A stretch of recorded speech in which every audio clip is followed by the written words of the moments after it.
Voice of south நேயர்களுக்கு வணக்கம். இந்த நேர்காணலில் நாம் சந்திக்கிறப்பவர் இந்திரா ஃபெலோஷிப்பிலிருந்து திரும்பி கிருத்திகா தரன் அவர்கள். வணக்கம்.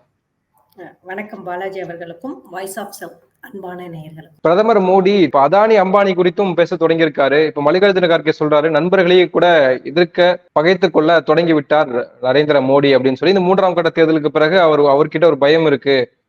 பிரதமரினுடைய நாற்காலிக்கு ஆட்டம் கண்டிருக்கு, ஆட்களின் ஆட்டம் கண்டுருச்சு அப்படின்னு சொல்றாரு. முடிவுகளினுடைய உண்மையான போக்கு இப்படிதான் இருக்கும் அப்படின்னு சொல்றாரு. அப்ப அப்படிதான் நம்ம எடுத்துக்கணுமா? இன்னொரு புறம் ராகுல் காந்தியும் ஏன் நீங்க அப்படி ஒரு குற்றச்சாட்டு முன்வைக்கிறீங்க அப்படின்னா இடி சிபிஐ அதானி அம்பானி வீட்டுக்கு அனுப்பலாமே அப்படின்ற ஒரு கேள்வியும் முன்வைக்கிறார். நீங்க எப்படி அந்த விஷயத்த பார்க்கறீங்க? இப்ப ராகுல் அவர்கள் ஒரு வீடியோ போட்டாரு, நிமிஷத்துல 4 மில்லியன் வியூ போயிடுச்சு. அப்படி அப்படி அசத்திருக்காரு. என்ன மோடி அவர்களே, பயமா? பயந்துட்டியா குமார் அப்படிங்கிற மாதிரி. என்ன பயமா? அதானி அம்பானி பத்தி பேசாம 103 முறை தேர்தலுக்கு அப்புறம் அதானியையும் 30 முறை அம்பானியையும் ஏப்ரல் 3ஆம் தேதிக்கு அப்புறம் தேர்தல் அறிவிச்ச அப்புறம் பேசியிருக்காரு. இதுல கடைசியா 4 நாள் பேசினதே வந்துருச்சு. இது கூட தெரியாத அளவுக்கு பிரதமர் இருக்காரு. அந்த அளவுக்கு பொய் சொல்ல முடியும் ஒரு பிரதமர்? இல்ல, 10 ஆண்டுகள பிரதமர் நரேந்திர மோடி முதல் முறையாக அதானி அம்பானி பற்றி ஒரு ஸ்டேட்மெண்ட் கொடுக்கிறாரு அப்படின்னா அது எவ்வளவு முக்கியத்துவம் வாய்ந்ததா இருக்கு இல்லையா? இருங்க, முதல்ல கொடுக்கிறாரு. அதுக்கு ராகுல் காந்தி பதில் சொல்றாரு, இதுவரைக்கும் உள்ளுக்குள் அதானி அம்பானி பேசிக் கொண்டிருந்தீர்கள். முதல் முறையாக நீங்கள் வெளியில் பேசியது எனக்கு சந்தோஷம்தான். அந்த சந்தோஷத்துல இன்னொன்னு சொல்றேன், டெம்போ நிறைய பணம் வந்தது எனக்குன்னு சொல்றீங்கல்ல, அது உங்களுக்கு வந்திருக்குமோ என்னமோ தெரியல, எனக்கு வரல. ஒண்ணு பண்ணுங்க, உங்களுக்கு வந்துச்சுன்னா எனக்கு வந்துச்சுதான்னு ஒரு விசாரணை ஆரம்பிப்போம். சிபிஐ விசாரணை ஆரம்பிப்போம். யாருக்கு வந்ததுன்னு பார்த்துருவோம். இது வரைக்கும் அம்பானி அதானிட்ட தேர்தலுக்கு பணம் வாங்கிக்கிட்டு தான் செஞ்சிருக்கீங்களோன்னு ஒரு டவுட்டு நீங்களே சொல்றீங்க. அப்பனா இத்தனை நாள் நண்பர்களா இருந்தது அப்படின்னு. இன்னொருத்தர் ரகுராம் ராஜன் சொல்றாரு, அப்பனா வெளிநாட்டுக்கு போய் அதானிக்கலாம் ரகுராம் ராஜன், கார்கே அப்படின்னு ஒவ்வொருத்தரா நிறைய பேர் சொல்றாங்க. அதுல ஒருத்தர் சொல்லியிருக்காரு, வெளிநாட்டுக்கு போய் அதானிக்கு டீல் பண்ணி கொடுத்ததெல்லாம் எந்த கணக்குல சேர்த்து அம்பானியோட கை கொடுத்தது, அதாவது பரவாயில்ல, கல்யாணத்துக்குன்னு ஒரு விமான நிலையம் பண்ணாங்க பாருங்க, அது எந்த கணக்குல சேர்த்து?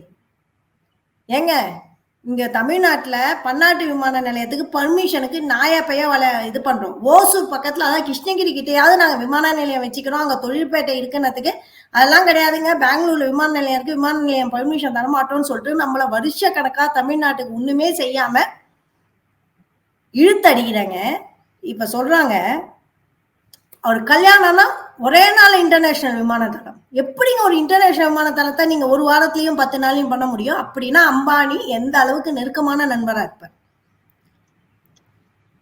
இப்ப இவங்க இந்தியா கூட்டணி ஜெயிச்சா அதானி அம்பானியும் அங்க போயிட்டாங்கன்னா என்ன பண்ணுதுன்னு ஒரு பயம் வந்துருச்சு. அவங்க தொழிலதிபர்கள்ங்க, அவங்க ஜெயிக்கிற பக்கம் தான் காசு கட்டுவாங்க, ஜெயிக்கிற ரேஸ்ல தான் ஜெயிப்பாங்க. இவருக்கு ஜெயிச்சிட்டா என்ன பண்றது, ஜெயிச்சிட்டா என்ன பண்றது, ஜெயிச்சிட்டா என்ன பண்றதுன்னு பதற்றத்துல என்னென்னமோ பேசுறாரு. இன்னொன்னு ஒரு கணக்கு சொல்றேன், 284 தொகுதி phase 1ல இருந்து 3 வரைக்கும் நடந்திருக்கு. அதுல பிஜேபி ஜெயிச்சது 166 தொகுதி. 166னா எத்தனை பர்சன்ட்டுக்கு மேல வருது? 300க்கு மேலனாலே 150 வருது. 284ல 166 70%, 65% கிட்டத்தட்ட வரும்.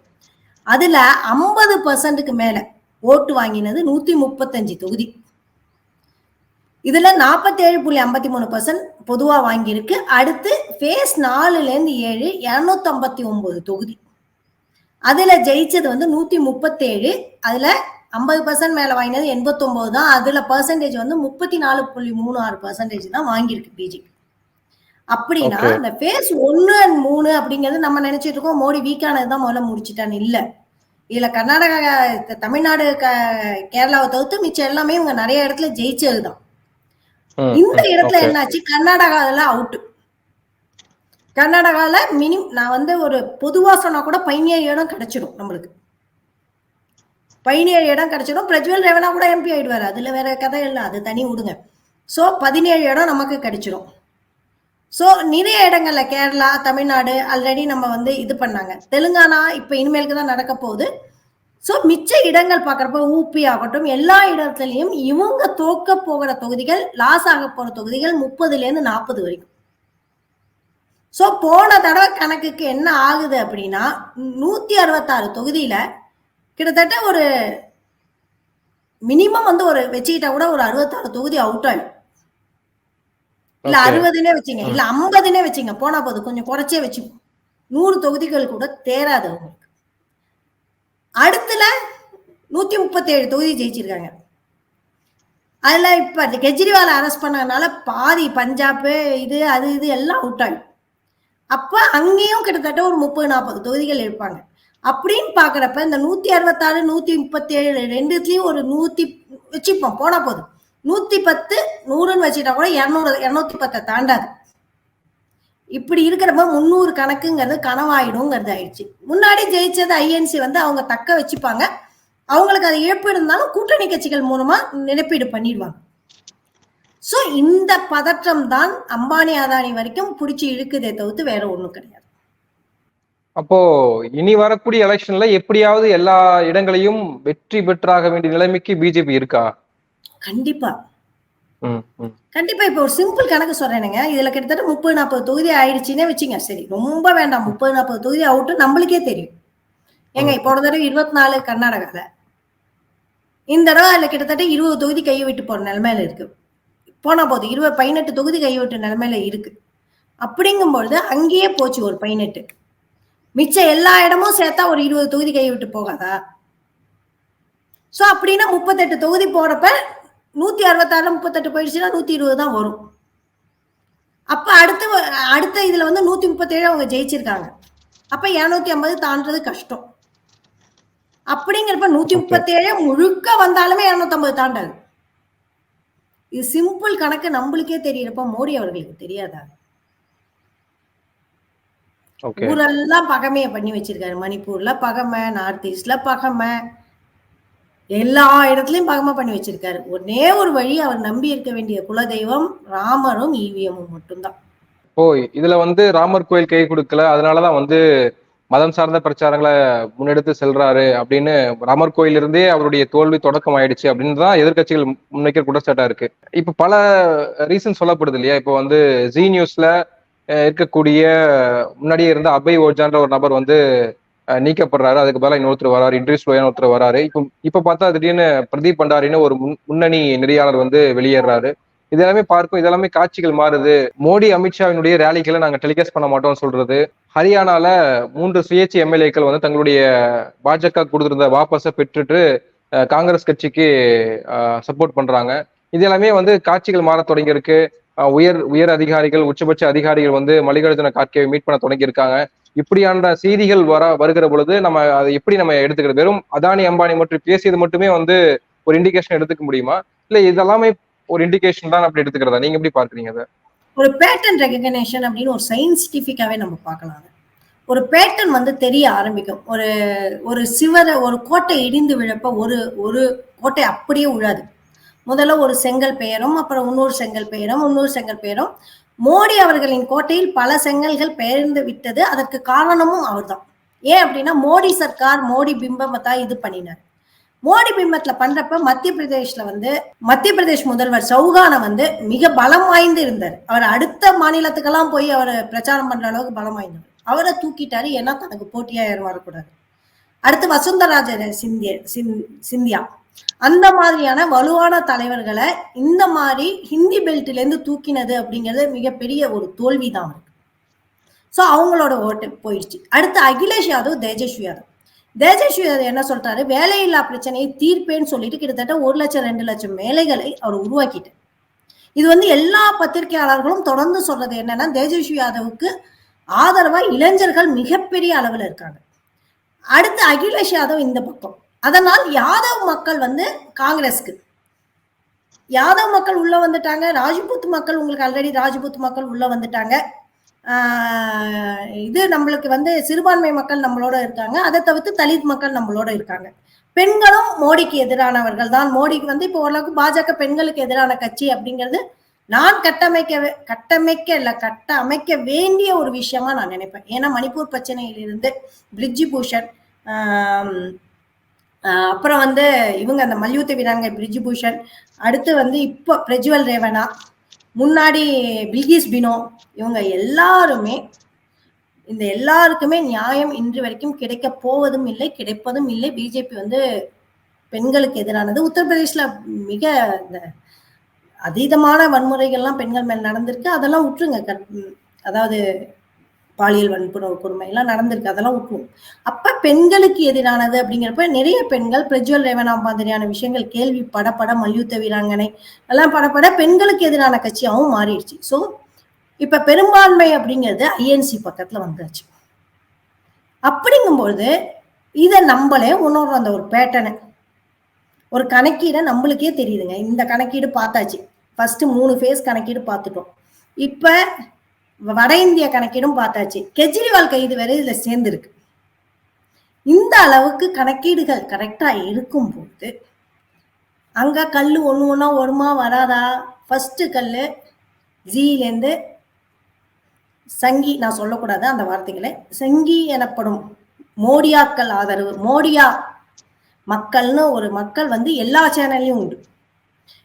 முழு சேனலா இருந்தா அது மோடியா மீடியா கிடையாது. ஸோ அந்த மோடியாக்கள் கொஞ்சம் ஆட்டம் காண ஆரம்பிச்சிடுச்சு. மீடியாக்களில் இருக்கும் பிஜேபி ஆதரவாளர்கள், காவி சட்டை போட்டவர்கள் கொஞ்சம் கொஞ்சமாக நகர்ந்து வருகிறார்கள் அல்லது படுகிறார்கள். இது வந்து கிளியர் சைன். அதை தவிர்த்து இன்னொரு செய்தியும் நான் கேள்விப்பட்டேன், எந்த அளவுக்கு நிஜம் தெரியல. மிக உயர் பொறுப்பில் அடுத்த பேட்டர்ன் அரசு அதிகாரிகளை நீங்க கவனிக்கணும். நான் எப்போதுமே கவனிக்கிறது என்ன அப்படின்னா, மீடியா, அரசு அதிகாரிகள் இவர்களோட நெருக்கமா தொடர்பு வச்சுதான் தேர்தல் பற்ற கணிப்புகளை நான் எப்போதும் எழுதுறது. இங்க கர்நாடகா போன தடவையும் நான் எழுதினது கரெக்டா இருந்துச்சு. தமிழ்நாடு பத்தியும் நான் எழுதினது இருந்தது. ஈவன் கோவிட்லாம் பத்தி இந்த பேட்டர்ன் வச்சு கோவிட் பத்தி எழுதினது எல்லாமே ஓரளவுக்கு கரெக்டா இருக்கும். அப்படிங்கும்போது இந்த இடத்துல பேட்டர்ன் வந்து நம்மளுக்கெல்லாம் முன்னாடி அரசு அதிகாரிகள் தான் முதல்ல மோப்பம் பிடிப்பாங்க. இப்ப வந்த செய்தியின்படி மல்லிகார்ஜுன் கார்கே அவர்களை மிக பெரும் உயர் பொறுப்பில் இருக்கும் அரசு அதிகாரிகள் சந்தித்திருக்காங்க. இது நம்மளுக்கே தெரியுது, மோடி அவர்களுக்கு தெரியாதா? தெரியுமா தெரியாதா? நம்மளோட நெருக்கமா மைக்ரோ லெவல்ல வேலை பார்க்கறவங்க, தேர்தல் வேலை பார்க்கறவங்க அவங்க. இன்னைக்குமே பிஜேபிக்கு இருக்கிற இந்திய அளவுக்கு கேடர் இது லிஸ்ட் வந்து நம்ம யாருக்குமே கிடையாது. ஈவன் தமிழ்நாட்டுல ஃபர்ஸ்ட் ஆளா BLA2 அப்பாயிண்ட் பண்ணது பிஜேபி தான். இல்ல, ஆட்சி மாற்றத்திற்கான பல இண்டிகேஷன்ஸ், பல சிம்டம்ஸ் இருந்தாலுமே கூட இப்ப தேர்தல் ஆணையத்தை நோக்கி எதிர்கட்சிகள் போக வேண்டிய நிலைமை இருக்கு இல்லையா? இன்னும் ஃபேரான எலெக்ஷன் நடக்கல, வெறுப்பு பிரச்சாரங்கள் பேசிட்டே இருக்காரு, ஆனால் தேர்தல் ஆணையம் நடவடிக்கை எடுக்க மாட்டேங்குது, தூங்கிட்டு இருக்கான்ற ஒரு பிரச்சாரம் முன்வைக்கப்படுது. இப்போ தேர்தல் ஆணையத்தை நோக்கி, தேர்தல் தலைமை அதிகாரியை நோக்கி நாங்க கடிதம் எழுதி கொடுக்க போறோம் அப்படின்னு இப்ப எதிர்கட்சி தலைவர்கள் முன்னெடுத்து இருக்காங்க. அப்போ அந்த நிலைமைதான் இன்னும் தொடர்றது இல்லையா? அப்ப இன்னும் தேர்தல் ஆணையம் வந்து அந்த பக்கம் தானே இருக்காங்க. எந்த ஆணையத்தையுமே நம்ம நம்புற மாதிரி இல்ல. எல்லாத்துக்கும் உச்ச நீதிமன்றமும் சந்திரசூட் அவர்களையும் தான் நீதி நியாயத்துக்கு நம்ம நம்ப வேண்டியிருக்கு. நம்ம கதியாதான். தமிழிசை சவுந்தரராஜன் மேல் தெலுங்கானாவில் ஒரு கம்ப்ளைண்ட் இருக்கு. எவ்வளோ பெரிய கவர்னர், அவங்களுக்கு இந்த கம்ப்ளைண்ட்லாம் வரணுமா? எல்லாருக்கும் ராம் போட்டோவையோ ராம் சிம்பிளையோ கொடுத்துட்டு இருக்காங்க. அது அப்படி கொடுக்க கூடாது, அது வந்து தேர்தல் விதிமுறைக்கு முன்னானதுன்னு தமிழிசை மேல எனக்கு அவங்க தமிழரா இருந்துகிட்டு இப்படி எல்லாம் பண்றது வந்து எனக்கு கொஞ்சம் கூச்சமா தான் இருக்கு. அதுவும் தமிழ் பெண் அப்படிங்கிறதுல எனக்கு அவங்க கவர்னரா இருக்கிற கொஞ்சம் பெருமையும் கூட. தமிழ் பெண் கவர்னரா இருக்காங்க, ஆனா தமிழ் பெண் இந்த மாதிரி ஒரு வேலைகள்லாம் செயல்படுறப்ப ரொம்ப எனக்கு கூச்சமாவும் அருவருப்பாவும் இருக்கு. என்ன பண்றது? யாருமே விதிவிலக்கு இல்லாமல் தேர்தல் விதிமுறைகளை மீறுகிறார்கள். இங்க பொறுத்த வரைக்கும் எப்படி அப்படின்னா, நாம மத்திய பெங்களூர்ல வந்து ஒரு 40-50 பூத்துக்கு போனேன். எல்லா பூத்துலயும் 2 அவங்களோட அந்த நம்பர் வந்து 2, அந்த 2 போட்ட டிஷர்ட்டை எல்லாருக்கும் விநியோகிச்சிருக்காங்க. ஒவ்வொரு பூத்லயும் 50ல-இருந்து 100 பேர் வந்து இறக்கியிருக்காங்க. நான் தான் சொன்னேன், இவ்வளவு 450 பேர் ஓட்டு போடுறதுக்கு 50 பேர் உட்காந்துருக்காங்க. இவ்வளவு பேரை உங்களால இறக்க முடிஞ்சது. மக்களுக்கு அந்த 450 பேருக்கு நல்லது செஞ்சிருந்தாலே உங்களுக்கு ஓட்டு வந்திருக்குமே. அவ்வளோ பிராண்டிங், அவ்வளோ செலவு. ஆனா தேர்தல் ஆணையம் யாரால் நியமிக்கப்பட்டது, எப்படி நியமிக்கப்பட்டதுங்கிறதெல்லாம் நீங்க ஆல்ரெடி நம்மலாம் விவாதிச்சாச்சு. வாய்ஸ் ஆஃப் சவுத்ல நீங்க பின்னாடி போய் பார்த்தாலே தெரியும். தேர்தல் ஆணையத்துல கமிஷனர் எப்படி நியமிக்கப்பட்டார், எந்த அளவுக்கு ஜனநாயக வழிமுறையே இல்லாமல் இருந்தது தேர்தல் ஆணையரோட நியமனம் அப்படிங்கிறப்ப அவங்கள்ட்ட போய் நியாயம், நீதி அதெல்லாம் பேசுற யூஸ் கிடையாது. ஏதாவது அவங்க செய்யணும் அப்படின்னா இவர்கிட்ட போய் மனு கொடுக்கறதோட பேசாம உச்ச நீதிமன்றத்துல போய் பேசலாம்னா கூட இது வரைக்கும் 17,000 விதிமுறை மீறல்கள் கேஸ் பதிவாயிருக்கு. என்னதாங்க பண்றது? 3 50 லட்சம் பேருக்கு ஓட்டே இல்லாம ஆக்கிட்டாங்க. 50 லட்சம் பேர் இன்னைக்கு ஓட்டு போட்டிருக்கோம் நம்ம. ஏன் ஜனநாயகம் செத்துரும் சொல்றேன். இதுக்கு தாங்க 3 தொகுதியில ஓட்டே இல்லாம ஆக்கிட்டாங்க. அமித்ஷாக்கு பயந்து எல்லாரும் வாபஸ் வாங்கியிருக்காங்களா? எத்தனை பேர் வாபஸ் வாங்கியிருக்காங்க அமித்ஷாக்கு பயந்து? 16 மேற்பட்ட நபர்கள். இதுதான் இன்னைக்கு இந்தியாவோட ஜனநாயகம். இவங்க வந்தா ஜனநாயகம் இருக்காதுன்னு ஏன் அடிச்சு பேசுற? நான் போற பிரச்சாரம் எல்லா இடத்தையும் இன்னைக்கு ஓட்டு போட ரைட் இருக்குங்க, நாளைக்கு இருக்காதுங்கன்னு சொல்றது அதான். இன்னைக்கு நம்ம கண்ணு முன்னாடியே 50 லட்சம் பேருக்கு அம்போன்னு போயிடுச்சு ஓட்டு உரிமை. இதுல நீங்க தேர்தல் ஆணையத்தை போய் பார்த்து பேசி என்னமோ போடா மாதவா அப்படிப்பாங்களே. காங்கிரஸ் கட்சியினுடைய அயலக அணி தலைவர் தன்னுடைய பதவியை ராஜினாமா செய்திருக்காரு. குறிப்பாக அண்மையில் அவர் பேசியிருந்த சில கருத்துக்கள் நிற ரீதியாக நிற வேற்றுமையை உருவாக்குகிறார், நிற வேற்றுமையை பேசுகிறது காங்கிரஸ் கட்சி அப்படின்னு பிரதமர் மோடி தேர்தல் பிரச்சாரங்கள்லாம் பேச தொடங்கியிருக்காரு. ஒரு தேவையில்லாத ஒரு ஸ்டேட்மெண்ட்டை சொல்லி அதனால இன்னைக்கு காங்கிரஸ் கட்சிக்கு ஒரு பின்னடைவு ஏற்பட தொடங்கியிருக்கு அப்படின்னு பேசுறாங்க. இப்போ சாம் பிரிட்டோ உங்களுக்கு தெரிந்த நபர், அறிமுகமானவர். அப்படி இருக்கும் பட்சத்துல அவர் ஏன் இப்படி பேசணும்? காங்கிரஸ் கட்சிக்கு அவரே இப்படி ஒரு பின்னடைவை ஏற்படுத்திட்டாரா? நீங்க எப்படி பார்க்கறீங்க? அவங்க சாம் அப்படின்னோட வேற ஏதோ இனத்தை சேர்ந்தவங்க அவங்க நினைச்சிட்டு இந்த மாதிரிலாம் பண்ணியிருப்பாங்க. அவர் சத்யநாராயண கங்காராம். அவரும் நம்ம மோடி மாதிரியே அதானி மாதிரியே ஒரு குஜராத் பகுதியை சேர்ந்தவர். இன்னொன்னு இன்னைக்கு நீங்களும் நானும் பேசிட்டு இருக்கோம்ல, இந்தியால அவ்வளவு ஈஸி கிடையாது. நீங்க நிறைய கேள்விப்பட்டிருப்பீங்க, எப்படி எல்லாம் ஒரு விஞ்ஞானிகள் தொழில்நுட்பத்தை அங்க போய் வாங்கிட்டு வரதெல்லாம் ஈஸி கிடையாது. அப்ப என்ன ஆச்சு அப்படின்னப்ப சிறு வயசுலயே டெலிகாம் சுவிட்ச் ஒண்ணு கண்டுபிடிச்சு அமெரிக்காவுக்கு போய் அங்க பல விஷயங்கள்ல ஈடுபடுறப்ப இந்திரா காந்தி அவர்கள் இந்தியாவுக்கு வர சொல்லி இந்த மாதிரி நீங்க ஆரம்பிங்க, இந்தியாவுக்கு தொழில்நுட்பங்கள் வேணும் அப்படிங்கிறப்ப அப்போ ஒரு இரும்பு திரை உலகெங்கும் இருந்தப்ப சாம் பெட்ரோட தான் முதல்ல நம்மளோட டெலிகாம் இந்த C.டாட் அந்த மாதிரியான விஷயங்களை நம்ம இந்தியாவுக்கு கொண்டு வந்தவர். ராஜீவ்காந்தி என்ன பண்றாரு, ஃபுல் கதவை அவருக்கு ஃபுல் பவர் கொடுத்துட்டார். ஃபுல் பவர் கொடுத்தோட அமெரிக்க குடியுரிமையே வேண்டாம், இன்னைக்கு அவர் அமெரிக்கால இருந்தாலும் அமெரிக்க குடியுரிமை வேணான்னு சொல்லிட்டு இந்தியால டெலிகாம் கம்யூனிகேஷன்ல புரட்சி ஏற்படுறதுக்கான விதையை அவர் போட்டவர். அப்புறம் ஐநா கவுன்சில் இருக்கு இல்லையா, ஐநா கவுன்சில்ல இன்னைக்கும் சில பதவிகள் வச்சிருக்காரு. அதை தவிர்த்து ஆலோசகராகவும் இருந்தார். மன்மோகன் சிங் சமயத்திலையும் அவர் ஆலோசகரா இருந்தார். அவர் இன்னும் ஒரு சாதாரண ஆள்லாம் கிடையாது. 2000 பேட்டன்ட் கையில வச்சிருக்காரு. 5 NGO இயக்க பண்ணியிருக்காரு. ஆயிரக்கணக்கான ஏக்கர்ல மருத்துவ தாவரங்களை கண்டுபிடிக்கக்கூடிய NGOவும் அதுல ஒண்ணு. அதுல கிட்டத்தட்ட 8000 நினைக்கிறேன், 8000 புது மருத்துவ தாவரங்களை இந்தியாவில் இருக்கிறத அறிமுகப்படுத்தி வச்சிருக்காங்க. இந்த மாதிரி எண்ணற்ற சேவைகள், தீவிர காந்தியவாதி, எண்ணற்ற சேவைகள் செய்தவர் தான் சாம் பெட்ரோடா. ராகுல் காந்தியோட நண்பரும் கூட. அமெரிக்காவோ ஐரோப்பாவோ போனா அவரோட எல்லாத்தையும் கவனித்துக் கொள்ளும் ஒருத்தராக இருக்கார். ஒரு சாதாரண நம்ம பேசக்கூடிய ஆட்கள்லாம் இல்ல, அதுவும் ஆண்டர்பிரனர்ஷிப்லயும் மிகப்பெரிய அளவுல ரீச் ஆனவர். அதை தவிர இந்தியாவுக்கு வெளிநாட்டு முதலீடுகளை தொடர்ந்து கொண்டு வரத்துக்கு ஊக்குவித்துக் கொண்டிருக்கக்கூடிய ஒரு நபர். அங்க வெளிநாட்டுல ஏதாவது முதலீடு செய்யறதுக்கு ஐயம் இருந்ததுன்னா அந்த ஐயத்தை நீக்கி இல்ல இந்தியா ஒரு சேஃப் பிளேஸ் போங்க அப்படின்னு சொல்லக்கூடிய ஒரு நபர். எக்கச்சக்க எழுத்தாளர், எக்கச்சக்க புத்தகமும் எழுதியிருக்கார், பொருளாதார ரீதியாகவும் காந்திய வழியிலும். இப்படிப்பட்ட ஒருவரை தான் மேடைக்கு மேடை, தெருக்கு தெரு அவரை பற்றி எந்த ஒரு அறிவும் இல்லாமல், அறிதலுக்கான ஒரு புரிதலும் இல்லாம பேசிட்டு இருக்காங்க. என்னோட மணிப்பூர் உண்ணாவிரதத்தை முடித்து வைத்தவரும் அவர் தான். முடிக்க அந்த விழாக்கு வந்தார். அப்பையில இருந்து ஓரளவுக்கு எனக்கு அறிமுகமானவர். அப்ப அவர் என்ன பேசியிருக்காரு அப்படின்னா, இந்தியா தமிழிடம் என்ன, நம்ம அண்ணாமலை அவர்கள் ஒரு போட்டோ போட்டிருக்காரு. நான் பாரதியன், கருப்பினத்தோல் நான் பாரதியன், நான் ஆப்பிரிக்கன் இல்லை அப்படின்னு போட்டிருக்காரு. நல்லதுதான். ஆனா சில நண்பர்கள் என்ன எழுதிக்கார், மோடி அவர்கள் சொல்றார், தமிழர்களை மட்டம் தட்டி பேசிய இந்திய கூட்டணியுடன் முதல்வர் அவர்கள் கூட்டணியை முடித்துக் கொள்வாரா? சாம் பெட்ரோட என்ன மட்டம் தட்டினாருங்க சொல்றேன். அவர் என்ன சொல்றார், ஆப்பிரிக்க சாயலும் மங்கோலிய சாயலும், அதாவது சைனா சாயலும் அரேபியன் சாயலும் வெள்ளைக்காரர்கள் சாயலிலும் இந்தியர்கள் இருந்தாலும் இந்தியர்கள் அனைவரும் ஒற்றுமையாக தான் வாழ்கிறோம். அவர் சொன்னதுல எப்படி அப்படின்னா, ஆரியர்கள் வெளிநாட்டுல வந்தாங்க, அவர் தான் வெள்ளையர்கள் தோற்றத்துல இருப்பாங்க. நீங்க அவர் பேசுறது உண்மையாவே இருக்கட்டுமே, அதாவது இல்ல இருக்கட்டும். மங்கோலிய சாயல் மேங்லைட்ஸ் அப்படிம்பாங்க, அந்த சாயல்ல நார்த் ஈஸ்ட் இருப்பாங்க. அரேபியர்கள் அப்படிங்கிறப்ப சில இடங்கள்ல வந்து நீங்க பார்க்கலாம் அரேபிய வம்சங்களோட சாயலும் நம்மள்ட்ட உண்டு. திராவிடர்கள் அப்படிங்கிறவங்க ஆதி பழங்குடிகள். நம்மளோட டிஎன்ஏவும் ஆப்பிரிக்க டிஎன்ஏவும் 100% ஒத்து போகுது. 100%ல சில பர்சன்டேஜ் ஒத்து போகுது. நம்ம தான் முதலா இந்தியாவிற்கு ஆப்பிரிக்காவிலிருந்து குடி வந்தவோ, இல்லாட்டி ஆப்பிரிக்காவின் ஒரு பகுதி அந்த குமரி கண்டம் அந்த கான்செப்ட் எல்லாம் இருந்ததோ தெரியாது. ஆனா நம்ம வந்து நீக்ராய்ட்ஸ் அப்படிங்கிற ஒரு இனங்களோட ஒரு மாறுபட்ட இனம் தான். ஸோ நீக்ராய்ட், மேங்லாய்ட்ஸ், இந்த அரப்ஸ், ஒயிட்ஸ் அப்படின்லாம் கொண்டு வரோம்ல, இதெல்லாம் இனத்தை வந்து ஒரு இதோட குறிக்கிறது தான். இப்படி எல்லாம் ஒன்றாக இருக்கக்கூடிய இந்தியாவை நாம் இந்தியர் என உணர்வோம், அதுதான் இந்தியாங்கிறதா அவரோட பேச்சு. உடனே அதை எப்படி திரிச்சிட்டாங்க அப்படின்னா, ஈவன் நிறைய காங்கிரஸ் தலைவருக்கே அவரோட பேசினத்தோட உள்ளர்த்தம் புரியல. ஏன்னா அவர் ஒரு தீவிர காந்தியவாதி. அவர் எந்த ஒரு உள்ளர்த்தத்தோட பேசியிருக்காங்கன்னு புரிஞ்சுக்கணும் நம்ம முதல்ல.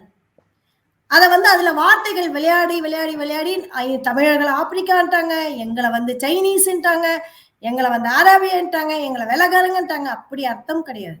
அந்த வழிகளில் நாம் வந்து இருந்தாலும் நாம் எல்லாரும் இந்தியர்கள். பாரதியன் அண்ணாமலை போட்டார்ல, நீங்கள் ஆப்பிரிக்க பழங்குடியினர் வந்து தமிழ் பழங்குடியில் தொன்மை வாய்ந்த பழங்குடியில் வந்த பாரதியன் என்று போட்டிருந்தால் இன்னும் பொருத்தமானது.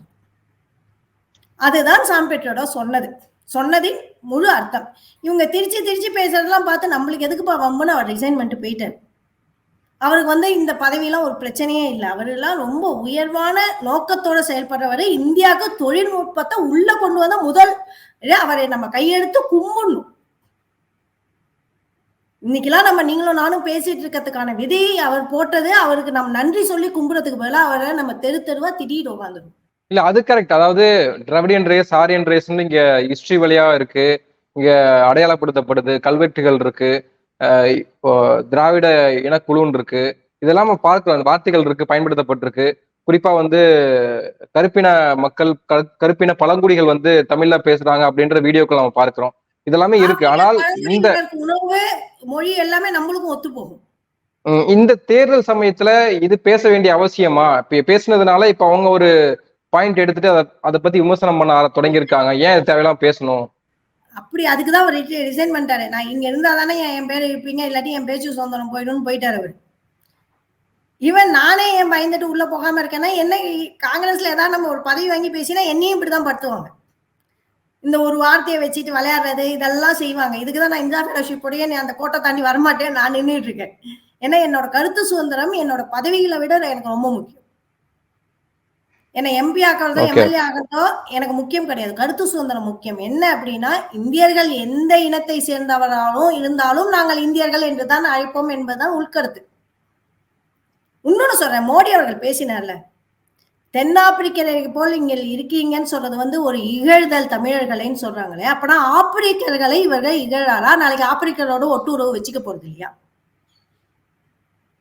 ஆப்பிரிக்க நாட்டையே ஆப்பிரிக்க மக்களையே இகழ்தல் ஆகுது இல்லையா? மனிதம் என்பது தமிழ் தொன்மொழி என்ன? யாதும் ஊரே யாவரும் கேலி.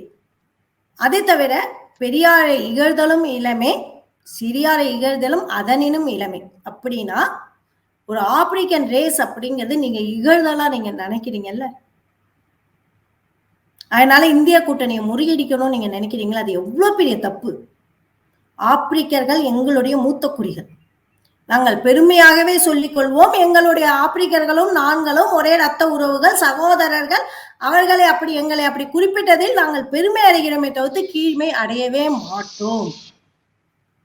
அதற்காக இந்திய கூட்டணியை விட்டுலாம் போக வேண்டிய அவசியம் இல்லை. பிரதமர் அவர்களே ஆப்பிரிக்காவுடன் நல்ல உறவு இருக்கிறது, அந்த உறவை கெடுத்துக் கொள்ளாதீர்கள் என்பதுதான் என்னோட கருத்து. நன்றி. பல விஷயங்கள் பகிர்ந்திருக்கீங்க. உங்க நேரத்துக்கு மிக்க நன்றி.